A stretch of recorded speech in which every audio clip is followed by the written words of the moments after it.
5 more Roy tips, but today I'm going to be gearing it more towards the intermediate levels of play, just because all the content I've done on my channel, all the guides, has all been at the top levels, so hopefully this is a little bit more easily applicable for you guys, and hopefully you draw a little bit more out of these tips. Starting off with number 1, and that is going to be to always focus on covering the ground. Roy has some of the best ground-based movement and options in the entire game, since his dash low profiles.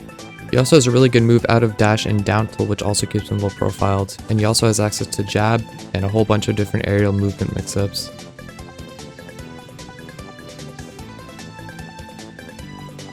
You may be tempted to do full hop forward air into landing up air in order to cover a full hop mix-up and pressure shield, but that takes you out of your dash and leaves Roy vulnerable for all the frames he is above his opponent.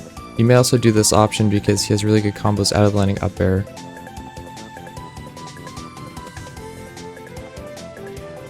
But in reality, he can produce almost as much damage with ground-based combos. Check out this Cola clip versus Arsenic, where he uses forward airs to cover the ground, which in turn baits Arsenic to jump and then Cola punishes accordingly. And now look at this clip of me from about 3 years ago. I wasn't playing the Greninja matchup correctly and I was trying to catch his full hop with forward air over and over again. This seems good in concept since Greninja likes to full hop a lot in neutral, but I was giving him way too much control of the ground, and this leads to him getting a lot of dash dive whiff punishes and up airs. Now look at another example from the same set where I used down tilt and low profile movement to beat Greninja despite bad spacing. Tips 2 to 5 are all going to be about shield pressure, since I think it's the biggest point of weakness for mid-level Roys. For the rest of my examples, I'm going to be doing them on Byleth, which is the character that I also play. Byleth's fastest out of shield option is frame 9 with Nair, and that's going to hit in front of him and have good range, so even spacing jab will get punished. He has very slow out of shield for the average character, but his punishes out of shield are very strong. In this matchup, Byleth is going to be fishing for a lot of hard shields, since after forward air, he's going to want a shield to get the jab punish. Most characters in the cast will work like this, since Roy's forward air is -4, and not much of the cast can punish that directly. Tip number 2 is going to be a pretty quick one, but it's about this cool up air cross up I really like doing. One of my favorite ways to punish hard shielding is by doing an unexpected shield cross up air. The frame data on this is very safe. I have a mod that shows the frame data, and you can see it's -6 on cross up, which is ridiculously safe. This option is especially broken because it catches not only spot dodge, but also if they do a patience jump out of shield, which is one of the best options against Roy forward air. It can also catch some characters full hops, and it puts you in a good spot to punish their rollout. And on top of that, if you get lucky, it will sometimes shield poke. My third tip is going to be remembering to delay your nairs. Many Roys don't know this, but you're actually a lot safer if you delay your nair even when rising than if you do it buffered.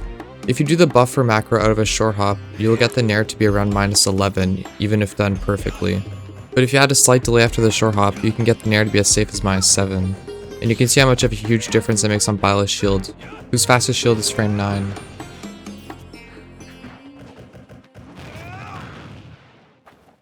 My fourth tip is going to be to do empty land jab.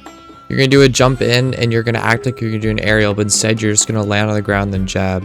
This option is basically the best consistent parry counterplay in my opinion, because if you do side B, which is multi-hit, if they guess correctly, then you're going to be really minus. If they do end up shielding the jab, then if you're close enough they might grab you, but if you space it then it should be completely safe on most shields. My final tip is going to be to do different fall timings for your forward air. This will be the final layer in the parry mix-up game. By switching up between doing slow fall and fast fall aerials, your opponent will have even harder of a time choosing when to dash in, and any attempt to parry the forward airs will be way less consistent. This will also further force them into hard shielding, which will give you more time to do faster mix-ups. Watch how much I can vary my timing just by mixing in fast falling and not fast falling. Hopefully this helped you improve in the area that I find that most intermediate Roys struggle in. These pressure tips will take time to get good at, but just try sprinkling them in slowly into your gameplay. If there's anything I missed about pressure, let me know in the comments, and thanks for watching.